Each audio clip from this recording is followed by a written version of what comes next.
Welcome to the Windows Computer and Technology channel, and Microsoft has a hard time pushing the Outlook app.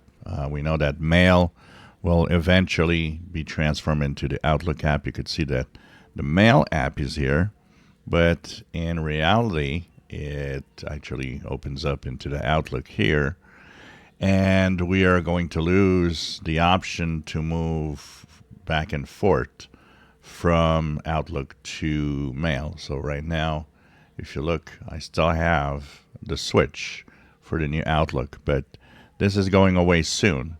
Now, what's even more interesting is that the Mail app is called the new Outlook app. So if you look into your app list, and especially if you have Microsoft Office like I do, you will see that there's, of course, Outlook and Outlook New, which makes a difference between, here we go, Outlook and Outlook New.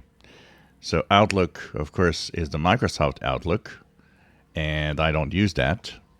And of course, the Outlook New is the Outlook that we use, that was the Mail app becoming Outlook, that now they want to call, actually want to make a difference. They want Outlook to be Outlook, but they want the also an old Outlook to be called Outlook Classic, and and everybody gets lost of where the hell am I and what am I using exactly.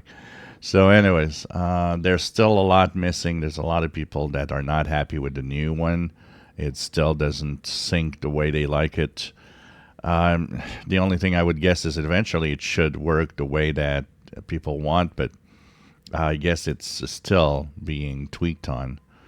But the more I see it, the more I see people moving to something else like Thunderbird or, I personally don't really use a email client on the computer. So I always go into, the website, like to Gmail, through my browser, or even Outlook. Most of the time I would go through my browser, which for me is a great way to work, and no necessarily apps, of course, that are needed. But it depends on how you want to do email, of course.